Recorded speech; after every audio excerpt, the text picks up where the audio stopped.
यह कहानी हमें बताती है कि हम यदि अपनी सोच बदल लें तो कुछ भी हासिल किया जा सकता है।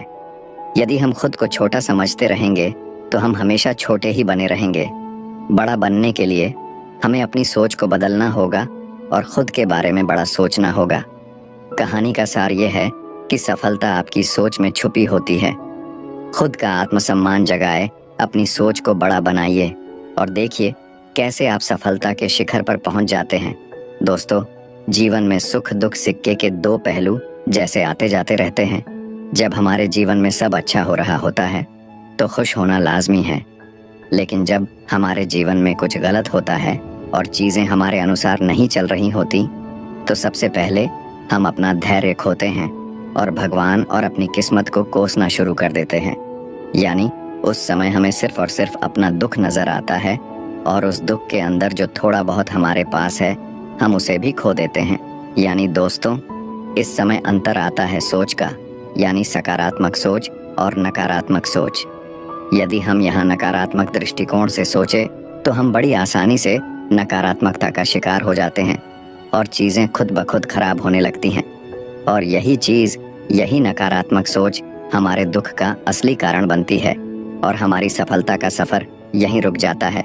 इसलिए दोस्तों, यहाँ पर सबसे ज़रूरी बात यह है कि अगर आप किसी परेशानी या दुख की वजह से दुखी हो तो सबसे पहले अपनी सोच को सकारात्मक रखो। और अगर आप सच्चे और परिश्रमी व्यक्ति हो और अपने लक्ष्य के लिए मेहनत करना जानते हो तो इन असफलताओं के सकारात्मक पक्ष को देखने की कोशिश करो।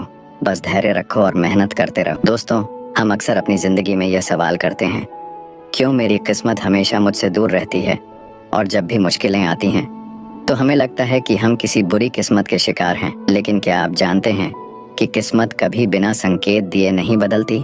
जीवन में कुछ महत्वपूर्ण संकेत होते हैं जिन्हें पहचान कर हम अपनी किस्मत को एक नई दिशा दे सकते हैं। दोस्तों, किसी शहर के थोड़ी ही दूर एक गांव था। उस गांव में एक रेलवे स्टेशन था। उस रेलवे स्टेशन पर एक भिखारी रहता था जिसका नाम आनंद था। वह अकेला ही रहता था।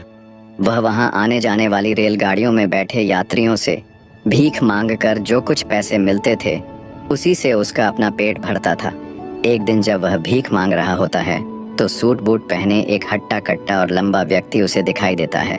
उसने सोचा कि यह व्यक्ति बहुत अमीर लगता है, इससे भीख मांगने पर यह मुझे ज़रूर अच्छे पैसे देगा। वह उस लंबे व्यक्ति से भीख मांगने लगा।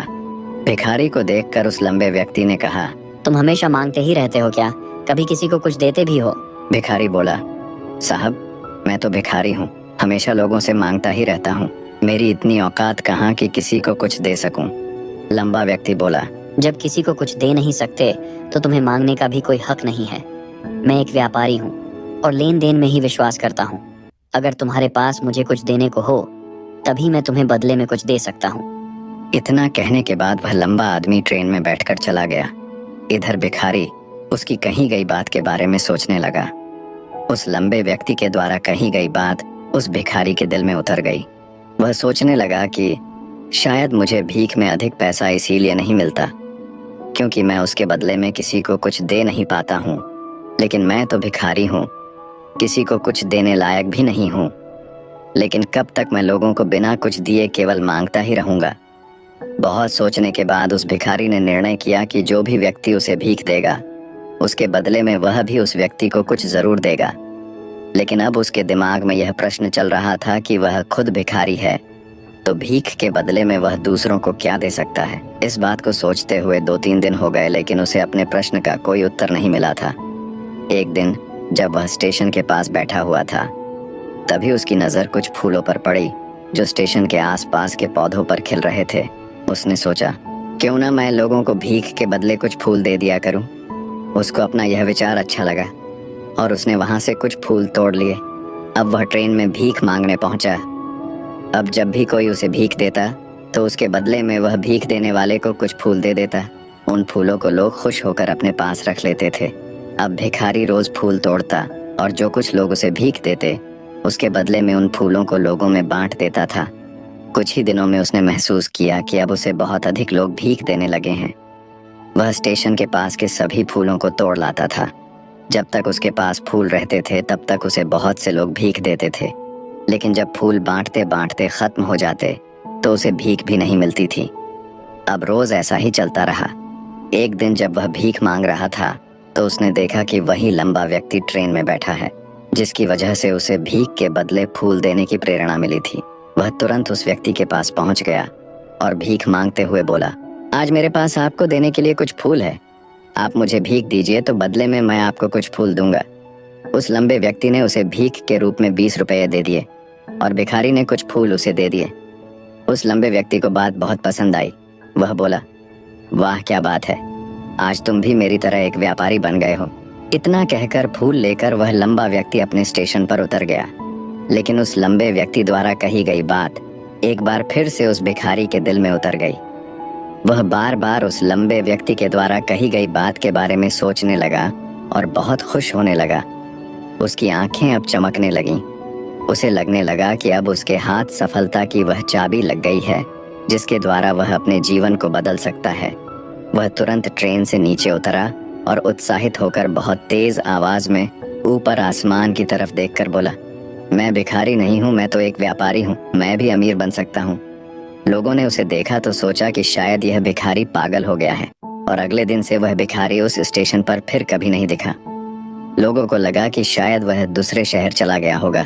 समय गुजरता गया और फिर 8 महीने बाद इसी स्टेशन पर 2 व्यक्ति सूट बूट पहने हुए यात्रा कर रहे थे।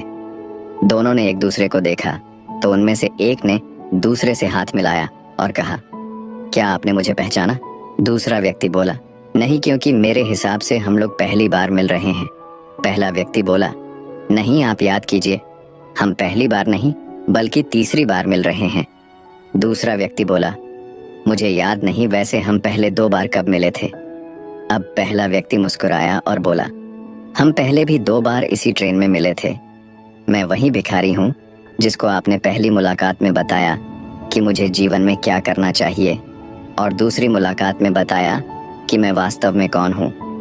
दूसरा व्यक्ति मुस्कुराया और अचंभित होते हुए बोला, ओ, याद आया, तुम वही भिखारी हो जिसे मैंने एक बार भीख देने से मना कर दिया था और दूसरी बार मैंने तुमसे कुछ फूल खरीदे थे।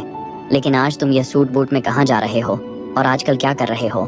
तब पहला व्यक्ति बोला, हाँ, मैं वही भिखारी हूँ, लेकिन आज मैं फूलों का एक बहुत बड़ा व्यापारी हूँ और इसी व्यापार के काम से ही मैं दूसरे शहर जा रहा हूँ। कुछ देर रुकने के बाद वह फिर बोला, आपने मुझे पहली मुलाकात में प्रकृति का वह नियम बताया था जिसके अनुसार हमें तभी कुछ मिलता है जब हम कुछ देते हैं। लेन देन का यह नियम वास्तव में काम करता है। मैंने यह बहुत अच्छी तरह महसूस किया है, लेकिन मैं खुद को हमेशा भिखारी ही समझता रहा। इससे ऊपर उठकर मैंने कभी सोचा ही नहीं। और जब आपसे मेरी दूसरी मुलाकात हुई तब आपने मुझे बताया कि मैं एक व्यापारी बन चुका हूँ। अब मैं समझ चुका था कि मैं वास्तव में एक भिखारी नहीं बल्कि व्यापारी बन चुका हूँ। मैंने समझ लिया था कि लोग मुझे इतनी भीख क्यों दे रहे हैं, क्योंकि वह मुझे भीख नहीं दे रहे थे बल्कि उन फूलों का मूल्य चुका रहे थे। सभी लोग मेरे फूल खरीद रहे थे क्योंकि इससे सस्ते फूल उन्हें कहाँ मिलते। मैं लोगों की नज़रों में एक छोटा व्यापारी था, लेकिन मैं अपनी नज़रों में एक भिखारी ही था। आपके बताने पर मुझे समझ आ गया कि मैं एक छोटा व्यापारी हूँ। मैंने ट्रेन में फूल बांटने से जो पैसे इकट्ठे किए थे उनसे बहुत से फूल खरीदे और फूलों का व्यापारी बन गया। यहाँ के लोगों को फूल बहुत पसंद है और उनकी इसी पसंद ने मुझे आज फूलों का बहुत बड़ा व्यापारी बना दिया। दोनों व्यापारी अब खुश थे और स्टेशन आने पर साथ उतरे और अपने अपने व्यापार की बात करते हुए आगे बढ़ गए। दोस्तों, यह कहानी हमें जीवन की एक बड़ी महत्वपूर्ण शिक्षा देती है। कहानी में लंबा व्यापारी गिव एंड टेक के नियम को बहुत अच्छी तरह जानता था। दुनिया के सभी बड़े व्यापारी इसी जीवन के नियम का उपयोग करके सफल हुए हैं। इस फार्मूले को उसने भिखारी को भी बताया। भिखारी ने इस प्राकृत नियम को अपना लिया और इसका असर उसके जीवन में साफ दिखाई देने लगा। उसने अपनी सोच बदली और उसकी जिंदगी बदल गई। ठीक जैसे ऊपर कहानी में वह व्यक्ति गरीब जरूर था, लेकिन वह बड़ा मेहनती भी था। दोस्तों, हमेशा सकारात्मक रहो, सुखी होने पर घमंड ना करो और दुखी होने पर यह याद रखो कि जैसे सुख हमेशा टिका नहीं रहता, ठीक वैसे ही यह दुख भी नहीं रहेगा। न सुख हमारे हाथ में है और न दुख, और जो हमारे हाथ में है ही नहीं उस पर ध्यान क्यों देना।